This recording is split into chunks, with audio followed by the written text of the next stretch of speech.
안녕하세요. 쇼카 스트리밍 하차할입니다. 이번 소식은 3세대 스타렉스 이후 14년 만에 풀체인지 되면서 모델명까지 변경한 스타리아 소식입니다. 3열차는 헥터님 전문 소식인데 얼마 전 4세대 카니발 디젤을 사시고 3개월 만에 하이리무진으로 바꾸신 분이라 카니발의 경쟁차인 스타리아에 대해서 충분히 편파적일 것 같아서 제가 하기로 했습니다. 일단 스타리아는 대표적인 MPV, 즉 다목적 차량으로 이번에 바뀐 모델명 스타리아는 별을 의미하는 스타와 물결을 의미하는 리아의 합성어라고 합니다. 우주선 외관에서 영감을 받아 차명으로 결정했다고 하네요. 벌써 별이 나오고 공개된 사진이 우주선을 보는 것 같죠?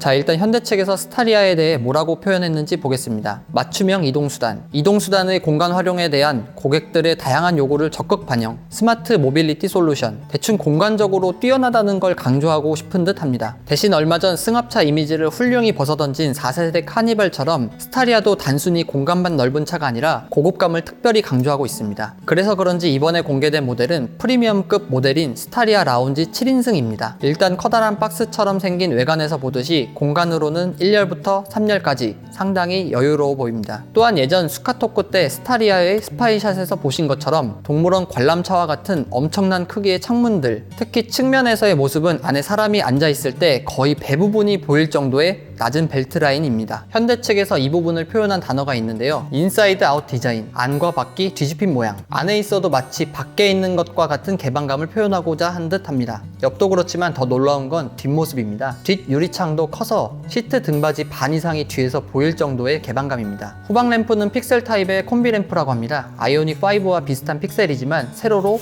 길게 뻗어 있습니다. 에스컬레이드 후방등하고 많이 비슷해 보이는데요. 스타리아가 후방등만 길게 뻗은 게 아니죠. 휠베이스도 이전보다 더 길게 뻗은 듯 보입니다. 이전 스타렉스 휠베이스는 3200 정도 됐었죠. 이번 스타리아는 그보다도 더 길어진 듯 보입니다. 최소 40에서 50 정도는 더 길어 보이는군요. 외형에서 가장 크게 느껴지는 부분은 정말 모양 신경 안 쓰고 실내 공간과 개방감에 올인했구나 라는 생각이 듭니다. 확실히 이번 스타리아는 컨셉 방향이 명확해 보입니다.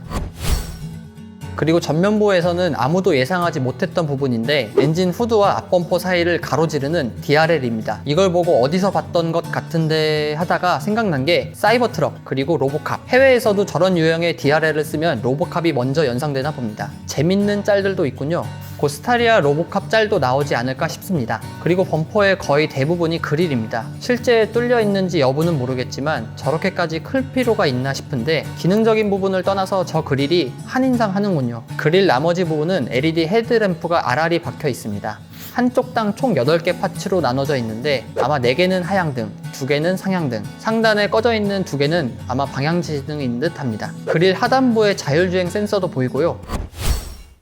자, 이제 가장 기대가 되는 실내를 보자면 일단 2열이 독립 시트인 7인승입니다. 스타렉스 때는 1열에 보조의자를 둬서 1열 3인승인 트림도 있었는데 이번에 공개된 7인승은 아마 1열 2인승인 둘둘 3인 시트 배열로 보입니다. 차 크기나 모양이 원체 내부 공간 위주로 설계되어서 그런지 몰라도 하이루프 버전이 아닌데도 헤드룸의 여유가 엄청 많습니다. 그리고 주목할 만한 부분이 다리 받침대까지 있는 리무진 시트이고 아주 편해 보이는 헤드레스트가 있습니다. 도어 트림 쪽에 앰비언트도 보이네요. 확실히 승합차 이미지를 벗고 고급감을 주려고 많이 노력한 듯 보입니다. 실내 시트 기준으로 본 창문 쪽 벨트 라인은 그렇게까지 낮아 보이지는 않는데요. 하지만 그냥 창문만 보면 기차를 타고 있는 느낌까지 날 정도로 탁 트여 보입니다. 대신 이전 스타렉스처럼 2열 창은 열리지 않는 고정창으로 보입니다. 3열 창은 이전과 같이 통풍 정도만 되게끔 수동으로 틸팅되는 타입입니다. 이제 1열을 보시면 먼저 좀 놀랐던 게 계기판이 없습니다. 혹시 모델 3와 같은 뛰어난 자율주행이 들어가서 없앤 건 아니겠죠? 하지만 다른 스파이샷에서 보면 10인치 정도 돼 보이는 풀 디지털 타입의 계기판이 보입니다. 크래시패드 쪽 공간으로 봐서는 허드와 같이 밑에서 쓱 올라오는 콤바이너 타입 계기판은 아닌 듯 하고요. 크기나 모양을 봐서는 폴업 형태로 접어졌다 펴졌다 하는 게 아닐까 싶습니다. 계기판은 그런데 오히려 허드는 크래시패드 형태나 공간을 봤을 때 적용하기 힘들어 보이는군요. 그리고 가운데에서 많은 버튼을 생략하게 만든 대형 인포테인먼트. 전체 프레임을 봐서는 15인치 이상 돼 보이는데 내비게이션만 보이는 화면은 아마 10인치에서 12인치 정도 돼 보입니다. 그 아래 볼륨이 제 경우 좀 불편했던 터치식으로 보이고 그 밑에 공조가 보이는데 핸들 열선과 뒷좌석용 공조 조절 버튼 등이 있고요. 1열 공조는 듀얼은 아니군요. 가장 아래쪽에는 통풍과 열선 시트도 보입니다. 기어 방식은 펠리쉐이드와 소나타에서 봤던 버튼식 쉬프트 바이 와이어 방식입니다. 기어 뭉치 뒤로는 무선 충전이 되는 약간의 수납 공간이 있습니다. 그 아래쪽으로도 슬라이딩처럼 보이는 포켓과 그 위, 또 그 아래에도 많은 수납 공간이 보입니다. 차 크기가 원체 큰 만큼 오버헤드 콘솔 등에도 곳곳에 수납 공간이 만들어져 놨습니다.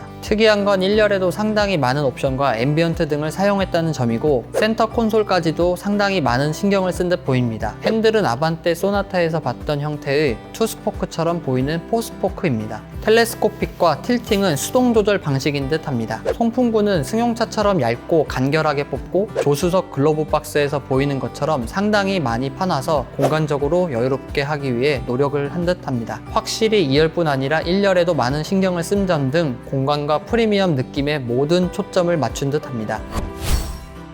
기존 스타렉스는 후륜 기반 4륜이었던 반면에 이번 스타리아에서는 전륜으로 바뀌었고 카니발에는 없는 4륜이 들어갈 것이라고 알려져 있습니다. 엔진 라인업도 디젤은 물론 카니발에 없는 가솔린 2.5 터보가 들어가고 특이하게 V6 LPG 3.5 라인업이 들어간다고 합니다. 스파이샷 중에 LPG 통으로 보이는 하부 사진이 있는데 구조로 봤을 때는 LPI 모델은 4륜 적용은 거의 힘들어 보입니다. 출시는 상반기 중에 된다고 하고요. 최근 현대기아차가 신차 출시가 되면서 가격을 상당히 올리는 추세인데 스타리아도 옵션이나 여러 면을 봤을 때 가격 상승이 일정 부분 예상됩니다. 오늘 소식은 여기까지고요. 전 하차할이었습니다.